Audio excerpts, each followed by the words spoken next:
The printing? I'm not.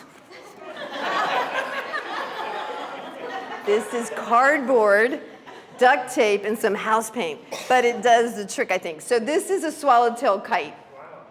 They're that big. 4 feet from tip to tip of wing and about 2 feet from the beak to the tip of the tail. It's a pretty big bird.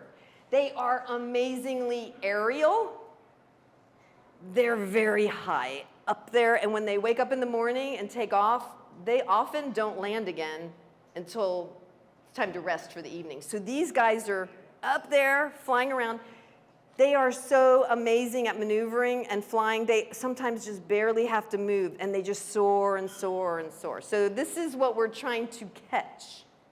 Got it? Easy. You look like I'm doing this. So I have 3 amazing people up here. They work at the zoo. They're experts at many, many things. I'm going to introduce them to you one at a time. They are going to tell you guys stories about how we catch swallowtail kites. You are going to guess which of the stories is correct. Gotcha? Okay, so the first person, Mike, all right, her name is not Mike. So this is Stacy Lynn Cohen.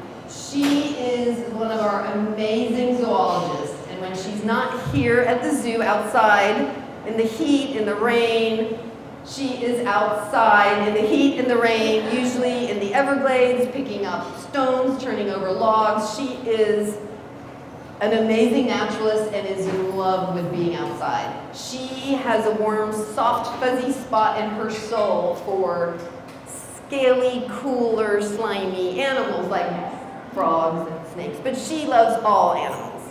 So Stacy is going to tell us how she catches swallowtail kites.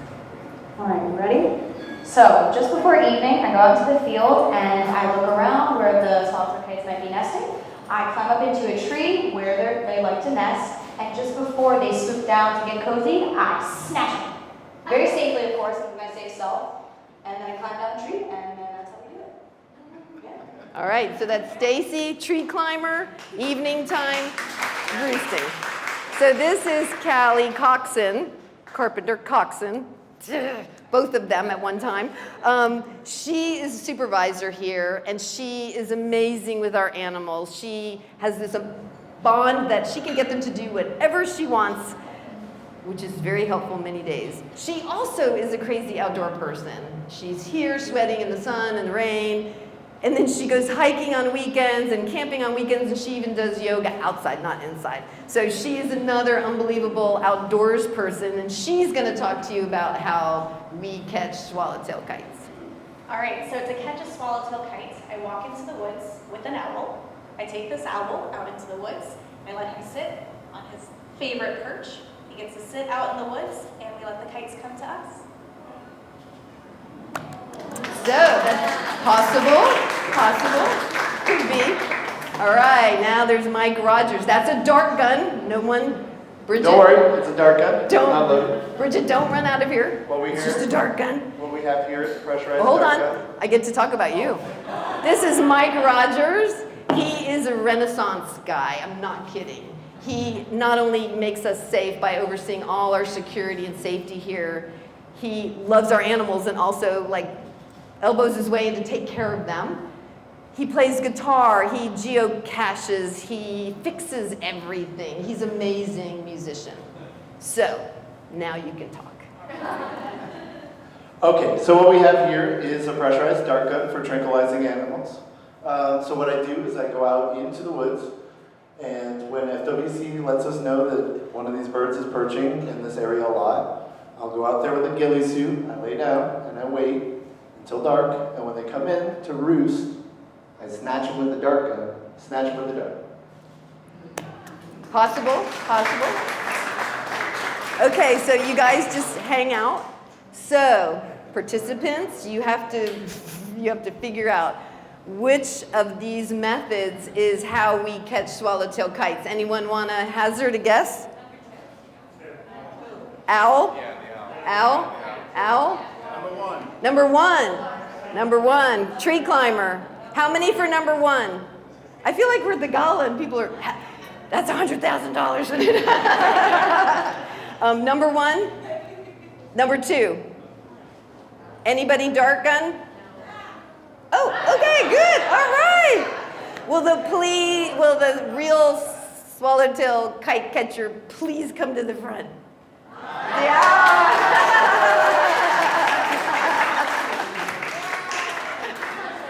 Thank you guys very much. So we'll go through some of the details of what she actually does. And all of these folks are part of programs here at the zoo that go out into the field. And when we can't go out into the field, I don't mean when we can't, when these guys are out in the field, the people behind them have to take up that work. So everyone is part of the field conservation program at some point, and we're just going to be getting more and more universally out there for all our departments. So anyway, thank you guys so much, and now I'm going to go through a little bit more.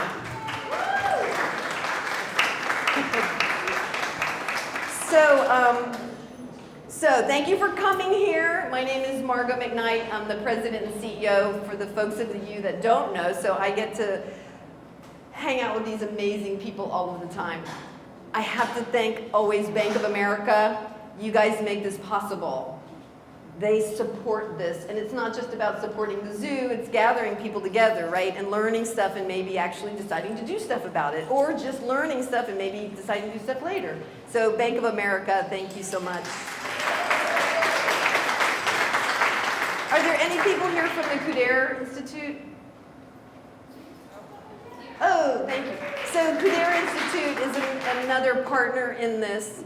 And Dale could not be here, she's on my board, and I just love the idea of the Couder Institute gathering people all of the time to share ideas over meals, and that's the essence of really learning and expanding horizons. So we love that you're doing it with the zoo, and we get to have some animals and conservation messaging along with all of the other amazing topics, so thank you.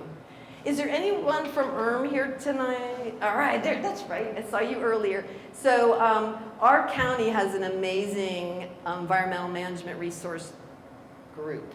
Like, I have lived in Florida and have dealt with many county groups that work with wildlife, and you guys are just unbelievable. So I'm so happy you're here, and you'll see yourselves in this project because you're really important. So saving swallowtail kites. Now I'm starting to time me, somebody. Saving them from what, really, right? In the past, swallowtail kites would breed in about 16 states east of the Mississippi. So they were going really far north. Now they're in 6 or 7, and Florida has 80% of the breeding birds here. So that makes it really important that we monitor this population and make sure they have what they need. So Florida becomes super important for this kite. They are not on the endangered species list, which is a good thing, and it's kind of an odd thing, but it's mostly because we didn't know what the numbers were, right? But because they're not, and the numbers aren't declining constantly, they kind of do this, and right now they're kind of up, we feel good. So it's a perfect spot, right? We want to keep them off. So monitoring them is really important. So that's what a real one looks like. They're just really pretty animals, and after this presentation, I bet you will start seeing them. It's like when your friend buys a Volkswagen, then you see Volkswagens everywhere. Squirrel. Mike? No, I'm just kidding.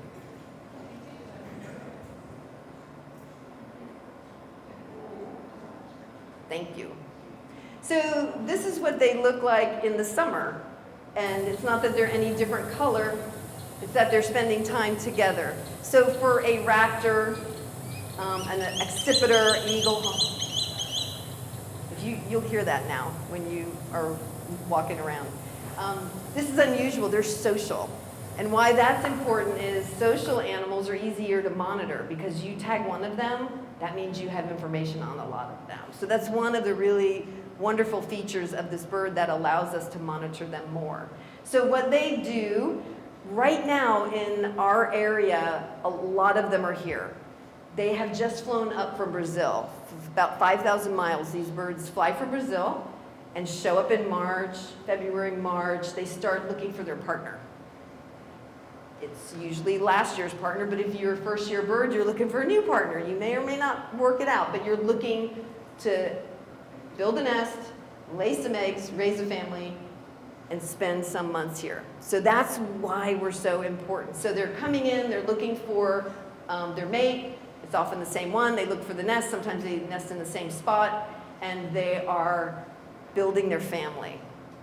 So after they build their family, we're just going to pretend we're going to follow a pair. Say they find each other right away in February, and they lay eggs, so incubating for a little bit more than a month, 35 days or so. And then another 35 to 40 days, they have these cute little fluffy white things that are raising up and fledging. By the end of that 35 or 40 days, they look just like the adult, except their tails are just a little shorter, which I can't even tell the difference. So those birds grow really fast.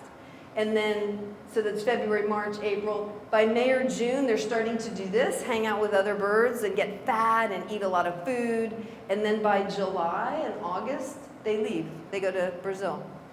So these birds that are only a couple months old are like going down south. So they have this very migratory life that is important to protect the places here as well as the places they go to in South America. So we're mostly looking at making sure we do our part. Not really. Oops. Yeah, don't do it. Let me see, because this was working before. There we go. Okay. This is a beautiful bird, great horned owl. You guessed this is how we caught the kites to tag them. So let me back up for a moment. So we want to know where they go, what habitats they use, what resources they use. So we want to put radio telemetry on them. Again, remember, if we do a few, we get a lot of information. So this is the major predator in many places for swallowtail kites, because here's how they nest. They find a really, really tall cypress or pine away from those pesky bobcats and coyotes and raccoons and snakes, and they go way, way up to kind of the delicate part of the tree, and they build this beautiful little nest with lichen and moss. It's really pretty. It looks like a centerpiece at a gala, and then they lay their little eggs, and it's totally open to the night sky. So you can imagine the damage a great horned owl would do, but great horned owls are important too. So that's why we use a great horned owl as like the thing that makes these guys mad, right?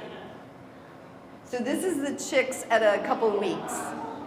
They're even cuter when they're littler. They're totally white and fluffy, and this is a couple weeks in, and then again, by 45 days or so, they look almost like an adult, and they literally launch off of these tall trees and start flying.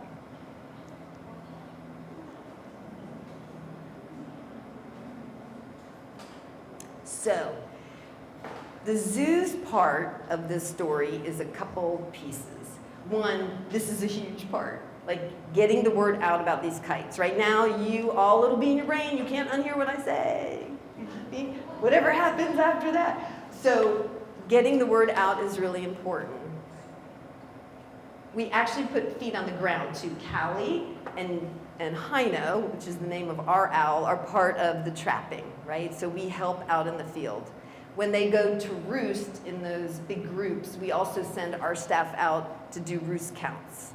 We also fund this amazing group to do the big count. So they count all of the major roosts all over the state of Florida. So they'll get about 85% of the numbers by counting them, and I'll show you how they do that later. But this is Ken Myers and Gina Kent. They are probably world class. I bet they're in probably the top 5 or 10 people that know how to handle birds in the field and have been doing it for a long time. So they are our experts. We are just like, what do you want us to do? That type of thing. But we believe so much in their work that our ability to help them goes a very long way. They have lots of other partners too, but this is the brains of the operation. So, this is the only picture I had of folks. So, Melissa, oh no, I have one more. Melissa Tolbert is amazing. So, she's at the Department of Environmental Resource Management, and she was introduced to us by ARCI, the people before that, and immediately we just kind of fell in love because what they do is they're in charge of our wild lands. They're in charge of the burns and making sure invasive plants are beaten back. And they just were super excited that a zoo would be able to help fund some of the work that just didn't fit in their county mandates or budgets, and that we would be working as a trio to help fund them, but they know where the kites are, right? It's their land mostly here that these kites are nesting and spending time. And it's just so nice, as I'm sure you all know, to work with really great people that really know what they're doing. So, finding the nest, that's one of the pieces of the puzzle that takes an expert. So Gina Kent, the first person we saw, has just watched these birds for so long, she can watch a behavior and say, that bird is looking for nest material, let's watch that bird. And then you start watching that bird, and then sure enough, it picks up a little twig, and it just circles for a little while, and then you run. Or you're like, ah. So finding the nests are not easy. And Gina teaches workshops. We went to one recently, a couple of the staff, to learn this so we can add more bodies on the ground to help recognize what nesting behaviors. The more nests we find, the better we know where they are, and that we can certainly catch them better, but we also want to know where they're nesting. So nest finding is critical. So this is the actual setup to catch the kite. So that bow perch that is Heino's favorite, that little black fancy one, is not his field perch. His field perch is this right here. So it's a big bow perch with a nice comfortable rope tied around it with really heavy wooden bottom. And what we do is put that right in front of it. Can you see this is a net all the way up? It's called a mist net. The kites just don't pay attention to it. And mist nets are used to catch birds. It's a really safe way because they fly into it, they don't know what they're doing, and they just get tangled, but you've got to get them really fast because they get untangled quickly. So they set up the bow perch, set up the mist net, but the most important thing is this is right around the corner of a nest that we knew from doing nest watches, working with finding the nest, knowing there's youngsters in there, and knowing that the youngsters are kind of almost ready to fledge, because you know what? If you invest a lot of money in your kids, you're gonna fight really hard for them to make sure they survive. If they're just eggs or little ones, it's like, oh, do we have time? We could probably get another batch out. And truly, that's often, it's how animals often have to make decisions. Like, is it worth me? But the older these babies are, the fiercer these animals are to protect them. They put a lot into them. So there was a nest. It had pretty old fledglings. We put this up. And then Callie brings Heino. Now, I wonder if this works. Can you see that little thing out here? So that's a little tent. It's a little hide. And these people, Callie and Gina, sit in this hide, which is right next to this mist net, right? Because you need to move fast when this happens. You don't want the animals stressing out. And the first time that we brought Heino, I don't think this was from the first time, we didn't know how he was going to handle it because he was an owl that was raised by humans, and that's why he wasn't in the wild. And he's an owl that Kristen can tell you went to a lot of schools and saw a lot of kids. So we figured if this owl can handle school kids, swallowtail kites are not going to be a problem for him. But Callie, being the doting mother owl, was nervous. So this is... So he was watching them and looked up. His feathers got really tight on his head. But he just did this pretty much. He was like looking up and just staring at them. And then he didn't really do anything even when we ran out there to go get the kite. Yeah, he just sat on the bow perch. And he was definitely excited and watching us the whole time, but he didn't seem worried. But I love how she's like, oh, it's like your kid just got an award at school or graduated. It's like, he did so good. It's like she's fixing his little... So that was the first time. So now he has little kite symbols on his habitat with like how many he's caught. So they're over worrying about him now. Yes, he's performing.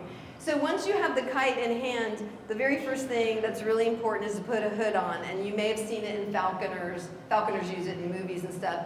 And a lot of animals, if you put a hood on them, it calms them down. If you put a hood on me, I'm not going to calm down. It would totally freak me out, but it works for these guys. So we want to get them in hand, put the hood on, and then they just kind of relax. In fact, some of the photos we take, I'm like, you can't use that photo, because it's like, they just look terrible, but they just relax in your hand. So once the hood is on, we have about 45 minutes, and we don't want to work with them anymore. So what we do is take a lot of measurements. Sometimes people ask for things, like, can you take a blood draw? We want to know if it's a male or female. So we take you pull little feathers out and you can get DNA from the edge of it. So they take a lot of metrics as much as they can, because if you have a wild animal in your hand, you can provide a lot of data for other people that might be looking for that kind of data, which is hard to get a hold of. That's the best day. Like when you get to do that. Anyway, that's worth being the boss. I get to go back at So I failed to tell you a very important part of this is what is on their back. One of the things we do after taking all those metrics is a tiny little solar panel that is essentially a cell phone. So it's when I first started working with them, it was satellite, and now it's cell tower. So essentially we've given that kite a phone and a phone number, and whenever it goes, and you can adjust how often it calls, and when it flies near a tower, it calls the tower, downloads the data, and then shuts off again. So depending upon how often you need to know where these kites are, it's essentially a phone. That kite is phoning home all the way down, and now when we first started using them, even just 3 years ago, there weren't as many cell towers, and we would disappear when they went, Cuba, there's a couple places that they just disappear, and you're like, and then it calls. It's like your kid going on a vacation and they don't call you. They show up again. So that's the way we're getting data from them. So you don't have to have them in your hand again, right? The old-fashioned tags were often, you had to tag them and catch them, or a big old collar or something. Technology is just amazing now. So it's really, we give them a cell phone number and they call us and tell us what's going on. So this is that's David Whitmer, and Melissa Tolbert, and then Callie and me, and this is our CFO. So Kathleen is here, and that's Ken Myers and Gina Kent. And Kathleen, weeks later, I was saying, what can we do for the leadership? We need to do something fun for them, and thank them for everything they do. She said, that day I went out to see the kites? And I said, yeah. She said, can I do that again? So we call her the Chief Flamingo Officer, because animals are her thing. Money, the counting just comes secondarily. Anyway, what I love about this is a private not-for-profit. It's county brilliant agency, and it's another not-for-profit that has really good bird expertise. So us being able to talk to people about it, all of us do, but we all have a different audience, and that's very powerful. So we catch the kite, we put the telemetry on, and then they're around for a little while, right? So they're getting fat, like I said, starting to gather and roost. So what they do, we don't know why, but they'll start to just hang out even more together. So there's mega roosts that have, literally, I got to see a roost of 3,065 birds. And we know it's that accurate because they fly up in these small planes, do a bunch of passovers high before they wake up in the morning, and you can count every single little whitehead. So that's how they get these big counts. And there's, I think, I should know, I think there's 12 of these mega roosts in Florida. Maybe that counts too high. But then there's a bunch of smaller roosts that are hard to do that way. So they really like to have a counted pedestrian count, which means you walk near it and count when they get off the roost at night. So that's tricky because we don't want a lot of people knowing where the kites are, because then it disturbs them, and not everyone knows what they're supposed to do, and it's so hard to monitor. So the zoo is one of the partners, so we have our own roost that we count. And it's very specific. These birds are so interesting. The last 2 weeks of July, maybe the first one in August, is when they start doing these roosts. And they'll gather at night and sleep together. And then they go off during the day, gather at night and sleep together. And that's when we do the roost counts, and we count them as they're coming off. So you have several people counting their own little section with clickers. It's not as accurate as taking a photo, but it's a good idea of what's going on right there. At that same time, they're doing the big aerial counts. There's another count that we love, and before COVID, we did it once, and we want to do it again this summer, which is there are some kites that just don't conform. They don't hang out with their friends. So we would love them counted too. So we did a citizen science where they did a training and people joined and counted their own kite, and then there was an app that you just said kite, and here's my, I didn't do it that way, so I don't know what you put in the thing, but it was a really very easy way to get everybody involved in just counting the kites. And then you have even a better snapshot of what's going on. So you get up very early in the morning in a very little plane, and you're flying over these roosts very high with a really good camera, so you're not bothering them at all, and you're catching them before they get off the roost. So that's Ken Myers.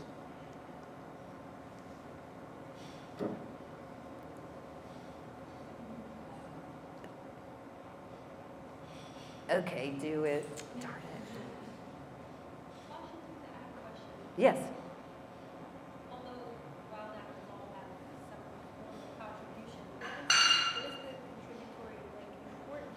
Gotcha. She's asking, all animals are important, right? They're all interwoven into an ecosystem. What is the importance of a kite? So, don't get sick. There we go. I would agree with you, all of the animals are important. We try to select species, one, that we can contribute expertise to, two, that it's a good story and that it's relevant to our community, but three, kites are considered an umbrella species. So if you think of an umbrella, and everything that is under it gets protected. So they're a very visible and countable, flashy animal. So if you preserve those tall forests that are mature and that have lots of things that they like to eat, you're automatically taking care of a bunch of other animals. But we could do a ton of conservation. It's so hard to pick the one, right? Because there's so much to be done. Right, yes, yeah. So that's why we picked that one. So this is the zoo taking care of a small roost, again, sitting across from them and counting them as they get off the roost. So it's just more counting.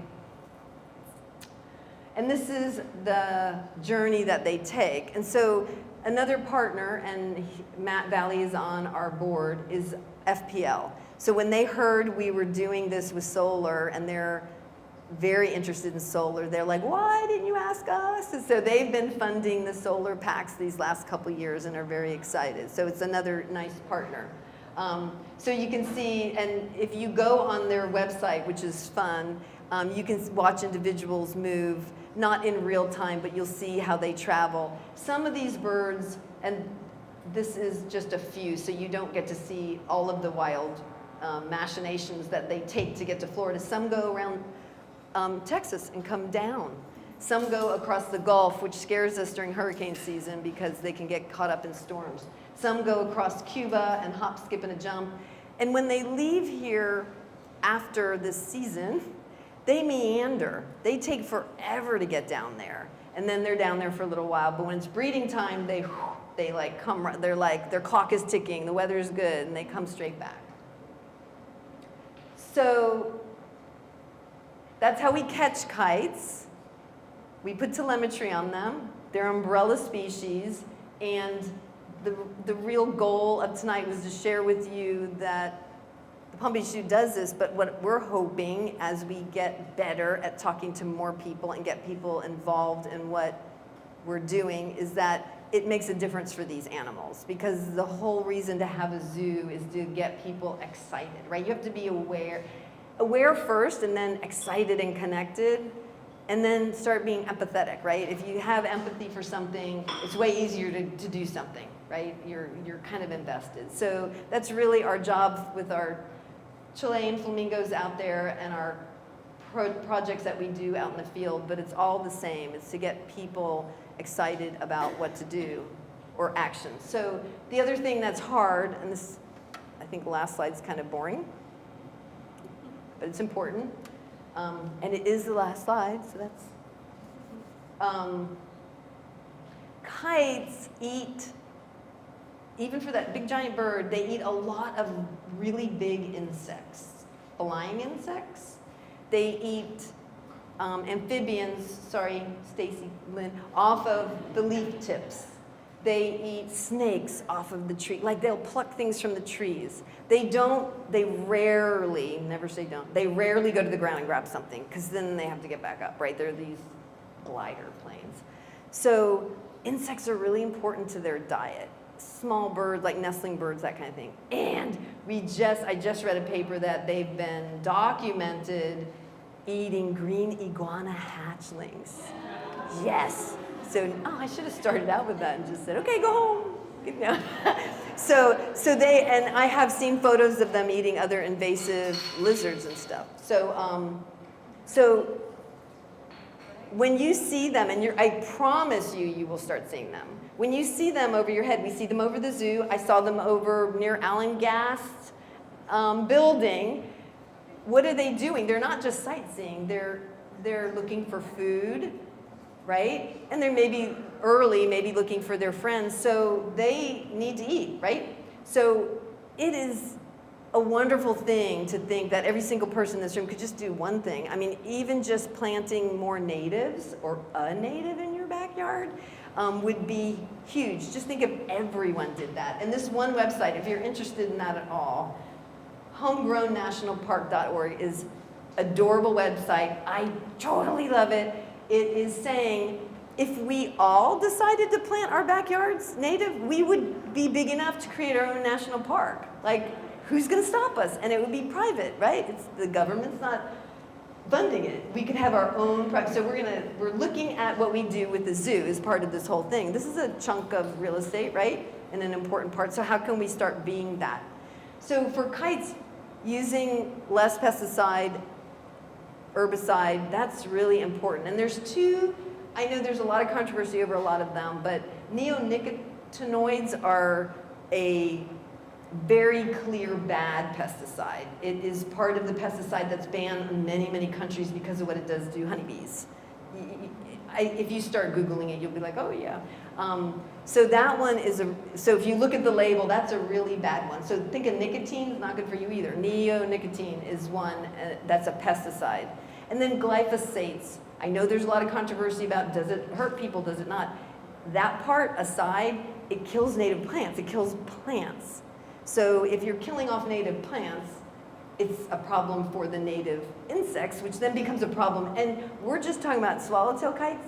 It's for the butterflies, and it's for the small birds, and it's for all of those things. So just by doing that, you're helping swallowtail kites.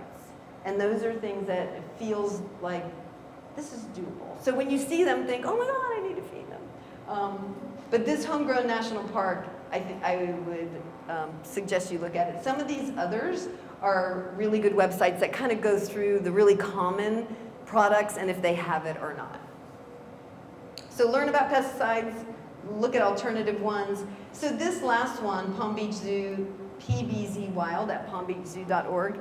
If you want to participate with our swallowtail kite training and do some of the counting, you can either remember that or take a photo. You also have on your seat, it's just, we called it a pledge card. It just says, I won't use herbicides, I won't use pesticides, and I promise we're not gonna go check you out. But there's also a place to put your email address if you'd just rather do it that way, and give us your email address and we'll put that together. And when we do training, we'll invite you in and you can either come or not. But I hope you do. Anyway, so that's the end of my little talk. So I'm happy to take questions.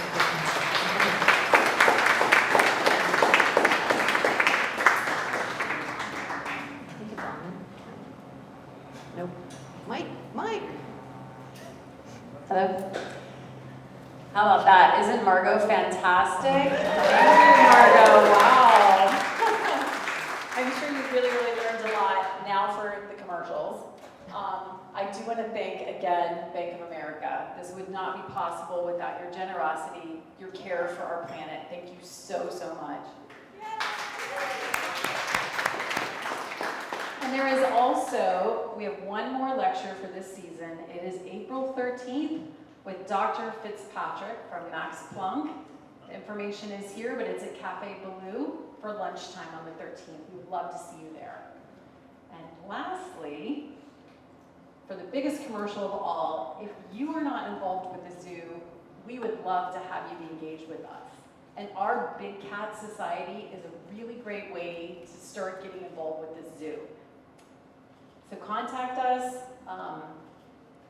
look at our website. My email is kcarr@palmbeachzoo.org, and let us know and we'll get you involved. Thank you so much. So Q&A, Yeah, questions? and now we're going to do Yeah. some question and answers with Miss Brittany Wade.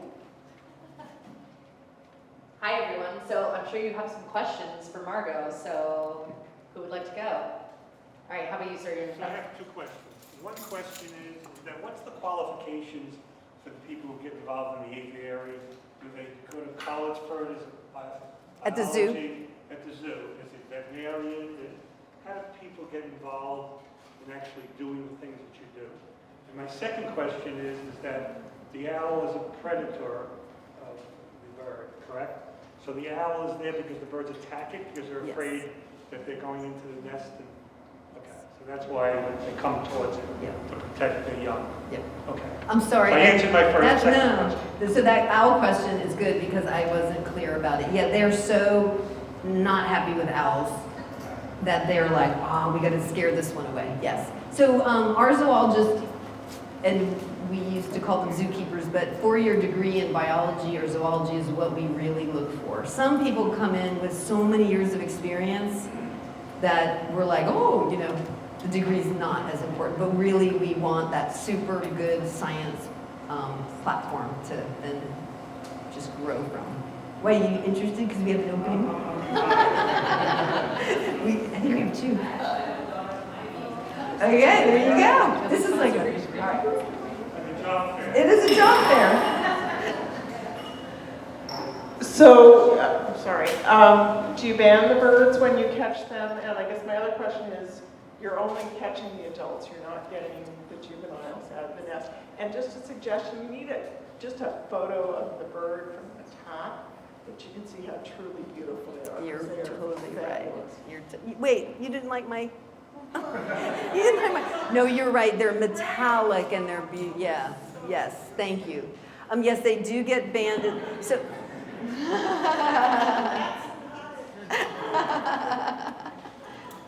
So the project right now is just banding the adult or radio telemetry and banding the adults.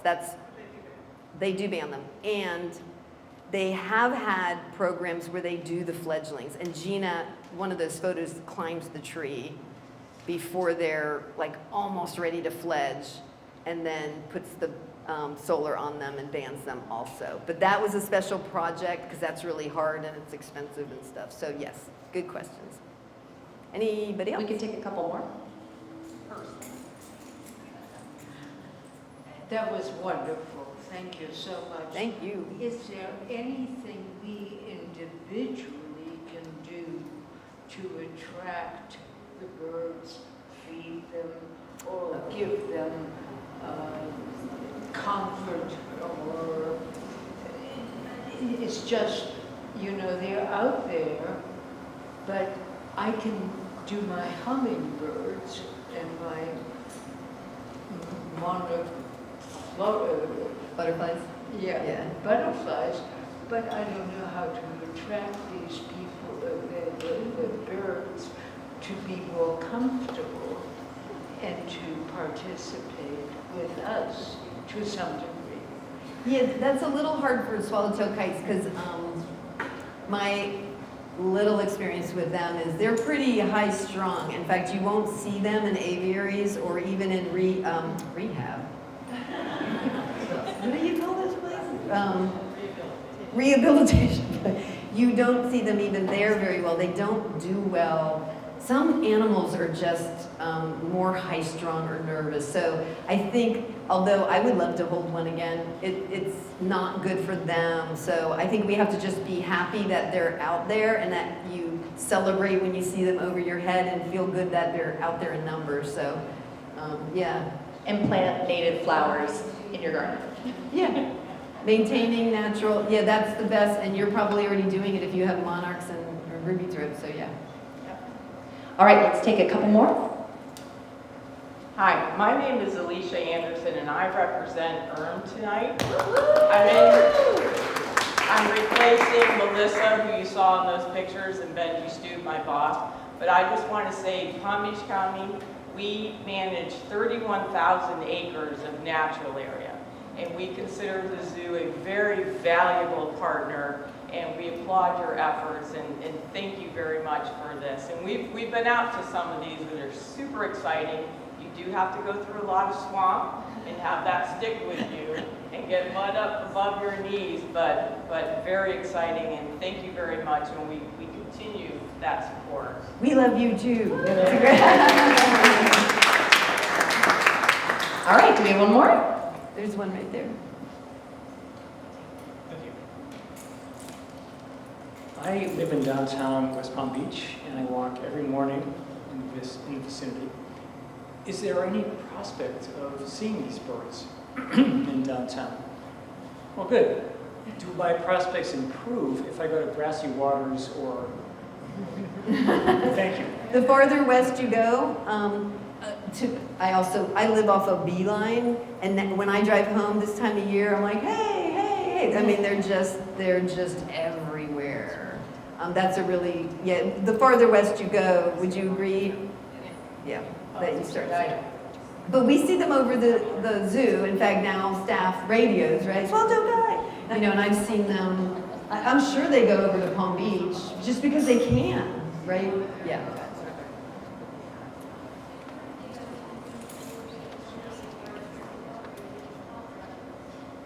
She's asking about donations to assist in our fundraising efforts for the kites. In the past, we have really depended upon FPL for the backpacks. We do fund the flights, so that would be helpful just to help us fund more flights. You could definitely contact me. You can contact Karen Carr over here. And if you give online, there's a place where you can write what you want it to go towards. So if you go onto our website and do a donation, just write in Swallowtail Kite Conservation or Swallowtail Kites, and we'll make sure it goes to that. So the way we fund our programs is $1 from every admission goes into our field conservation fund. So we work with Carlton Ward and Florida Panthers. We fund him and his field person, and our staff, in fact, we're going to do another training and go out and set up the cameras for him. We have a coral team, some of the teams here, that funds the problems we're having in the right off our shores with coral. You know, help, even though I'm not like a zoologist, like I got boots. I love it. So right now the best one, because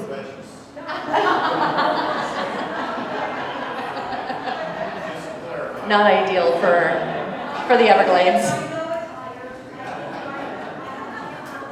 So we totally want to pull together a conservation volunteer program.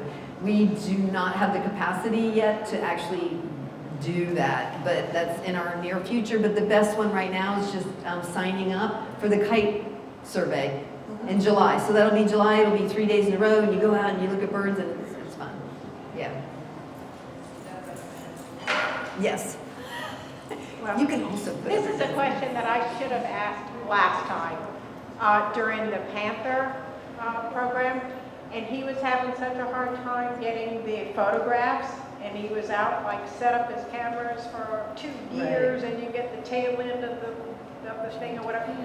How is it that when you watch, like, the David Attenborough on this thing, you see, like, seahorses giving birth in the middle of the ocean? Right. I mean, they couldn't be setting up those cameras. How is it that they can do these things, these close-ups of things you just could never, ever see? And yet the reality is, you know, you go out there, you set up your camera, and you're looking at the ass end of something after 2 years. It's a better story, though. You remembered it. I don't know. I'm not a technical person. There are some other people here are. My guess is it has to do with money. Like if you have a lot of money, you can have huge crews, huge equipment, scouts ahead of time. Carlton is like a tiny little outfit that's like doing amazing things. So I don't know. There's a photographer back there. John, what do you think? I like photography. Oh, is there other money? I was gonna say sometimes they may go to like an aquarium and film something that they talk about. That's true. Good. That's a great point. So, Just a bit of a springboard question. Like, how many different types of kites are there? oh darn! I was just looking at that. There's a lot. Ms. Michelle Swirl in here stuff. I feel like there's maybe I'm guessing 25, 30. They're in Africa, South America. They're all over. We've got swallowtails, we've got snail kites, the next That lecture was next my year. question. So we're working with them too. That'll be the next lecture. Okay, great. That was. There's black-shouldered kites, white-tailed kites, but yeah. Right, I was curious about the snail kites because I know they're really endangered Yep. because the water levels Yep. and things like that. Okay, Yep. thank you. All right, we'll take one more. We've been seeing a pair for the last couple of weeks. We live in far west Boca. What are the chances that at one point there will be a larger roost nearby? There's a better chance you have a nest nearby. So, and one of the things that is clear is they'll take, especially Spanish moss and lichen, those are the things they like to make their nest with. So if you see them carrying stuff, they're like almost definitely putting a nest together.